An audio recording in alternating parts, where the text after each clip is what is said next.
Hey, David Breslow, creator of Wired to Win, and in today's mental golf training video tip, I'd like to talk to you about something Jordan Spieth did and something all the greats do in any field, whether it's sports or not.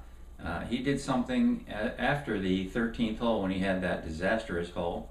He did something that all the greats do, and there are three steps to it. Number one is awareness. Number two is recovering, or what I call rejuvenating, and number three is directing. So once you're aware of what's going on internally, which he is at a high level, then you're able to rejuvenate, you're able to recover, you're able to do what you need to do to recover. And the next step that happens is directing, and that will be purposely and deliberately directing your thoughts to the things that feel better to you, to your emotions that feel better to you, and to the actions and choices that are going to be in line with those better feeling thoughts and better feeling feelings. So, this sounds good in theory, right? The difficulty is for the rest of us mortals is that I'm going to explain to you right now using my little low-tech version. I have two tennis balls here. One is labeled number 1 and the other is labeled number 2. Okay? Now, the reason most of us don't do what I just said very well, that we don't go from awareness to recovery to directing, which is what all the greats do, which is what you want to do. Anybody can do it. But the reason that we don't is because most of us are stuck in what I call circle 1. While you're in circle 1, you can't do any of the things that I just mentioned. Your awareness is not going to be very high. Your ability to recover and rejuvenate is not going to be very strong, and your ability to consciously direct your mind, emotions, and body are not going to be very good either. Here's the reason why. Circle 1 is filled with your past, your history, your current beliefs, your current thoughts, all of your limitations. Those all exist in circle 1 right now. This is where most of us operate from. And as long as you're in circle 1, you can't get into circle 2. Circle 2 is where all possibilities are. Circle 2 is where you start making the best choices, where you recover, where you start directing your mind, your body, and your energy. You can't get into circle 2 from circle 1. It is impossible. But most of us live here. Most of us don't realize we live here. And the stuff that we have to work with, I call it junk. The junk that we have to work with in circle 1 isn't very good. Again, it's filled with all of your habits, all of your memories, all of your limitations, all of your assumptions, all of your interpretations, all of these things that tend to limit you. So circle 1 is very limited. It doesn't go very far. Circle 2 is unlimited. There's nothing that gets in the way in circle 2. None of the stuff that lives in circle 1 exists here. It just doesn't exist here. So you don't have to deal with it. And in the Wired to Win program, we get people moving from here to here from day 1.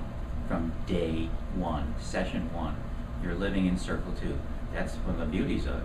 So the reason that you search all over the place for tips and strategies and theories and concepts, especially about the mental game, the reason they don't work very long, or they certainly don't last for most people, and you get very sporadic results, and it takes way too long to get what you want, is because we're operating out of circle 1.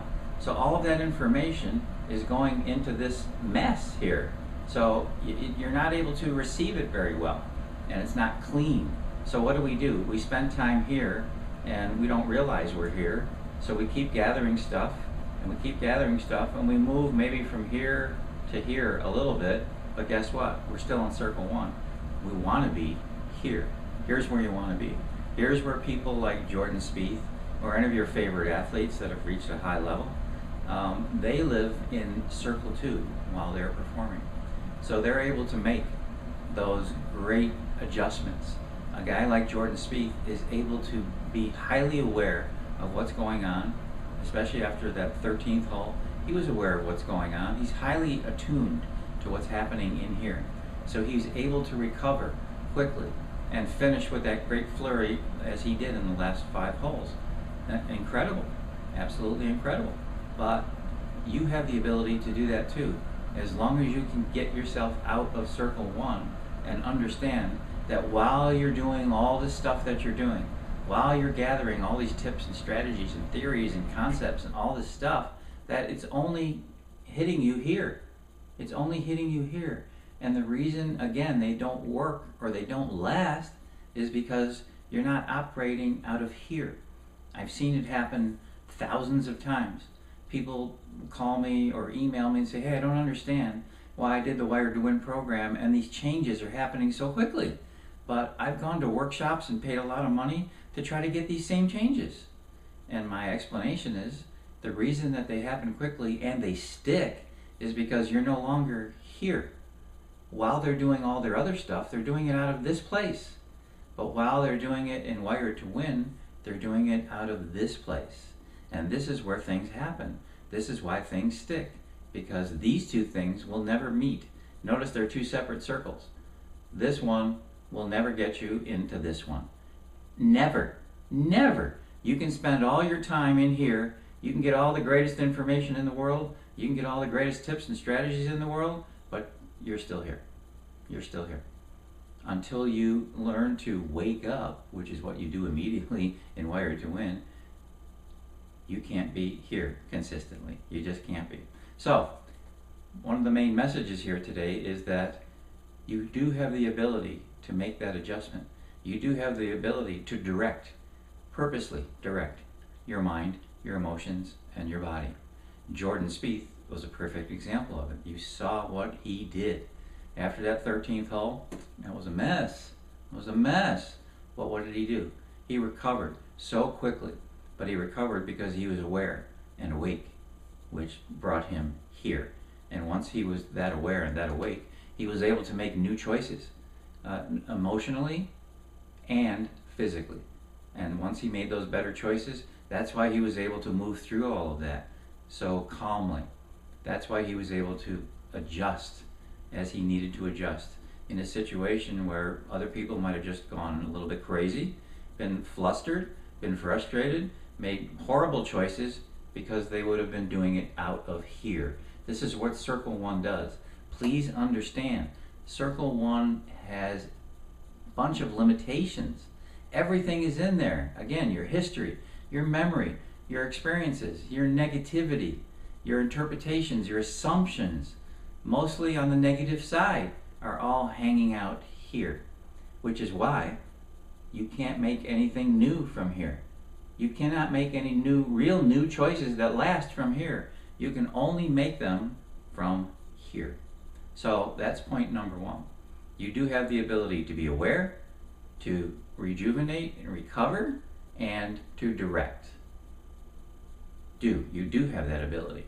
Point number two I wanted to make about the British Open this year is as I was watching this final round develop, I couldn't help but thinking about Matt Kuchar having all of these opportunities, and what I thought was missing, in my opinion, there was a certain level of aggression missing in his golf shots on the back nine. Now, what I mean by that is this is a state of mind. This is a state of mind. I thought too many times he was coming up short on his putts. He was coming up short on shots out of the bunker. He was coming up short on approach shots. That's usually a sign of either tension or a lack of aggressiveness mentally, often led by fear at some level. Now, I'm not saying that Matt Kuchar was afraid. This guy's been around really a long time. But that doesn't stop fear from creeping in at even the highest level. Many of them will tell you that. It's just that they handle it differently. But I couldn't help but thinking that he had so many opportunities, but he kept leaving himself a long distance away. He had great lag putts. He was a great lagger, but that always added one more shot to that scorecard. And I wonder how much difference it would have made. You see the difference between an aggressive swing and a swing to play it safe or play it smart, which is okay. But in this case, you saw Jordan Spieth. When he had the opportunity, he did not come up short most of the time. His approach shots were closer to the pin.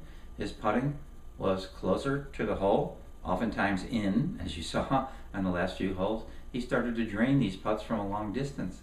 That's the difference. And I think that difference takes place up here. That's not skill. That's not skill. Matt Kuchar can putt. He's got skill. Matt Kuchar can hit a ball from the fairway and get close to the pin. It's not skill. It's point of view. It's mental aggressiveness. Okay, and that really stood out to me on the back nine of the British Open this year. That state of mind that Jordan Spieth has, that he's able to kick into that state of mind of aggressiveness.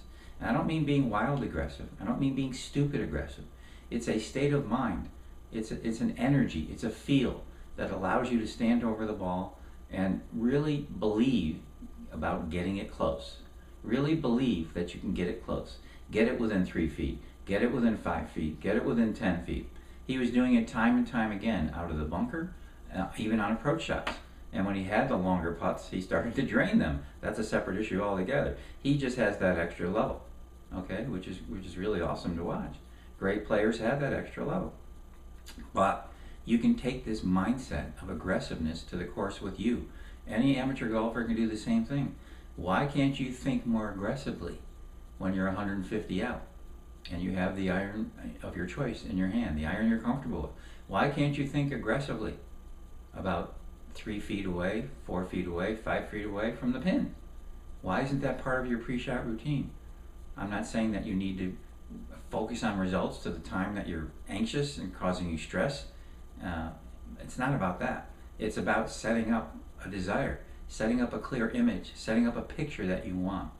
Jordan Spieth and the golfers who play at that level all have the ability to be aggressive, even in the highest moments. That's the difference.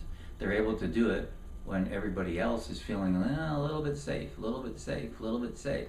They say, no, this is a big moment. I want this state of aggressiveness in my golf swing. They're not afraid of it. They're not afraid of it. Why should you be? So those are the two messages I wanted to get across to you in this little bit longer video tip today, okay? Number one, 3 things happen. 3 things can happen when you really want to turn things around. You must be aware, and that means getting out of this and getting into this. And if you don't know how to do that, consider the Wired to Win program, okay? Step number 2, you're going to recover. You're going to recover, which means you're going to put back into alignment your mind, body, emotions, and energy. They're going to be connected together again. And once they're connected, now you can direct. You can direct your mind, you can direct your emotions, and you can direct your choices all into the place that is best for you, that allows you to play your best golf. So that was point number 1 today. Point number 2, aggressiveness is a state of mind. It has nothing to do with skill. If you want to be more aggressive, be more aggressive. See what it's like. Practice it at the range. Step up to the ball at the range, pick out a spot, think aggressively, and get that ball close to the spot. Because you will start to find that your body and your swing will start to mesh up with that. It'll start to be a match with your aggressive thinking. Think aggressively. Why not? What are you playing golf for? Why not think aggressively? Get that ball closer. Target those pinpoints that you want to hit. There's nothing wrong with that. Be aggressive here first. Be aggressive here first. So, Dave Breslow, that's my message for today. Kind of a long one. So, I look forward to talking to you real soon. Take care.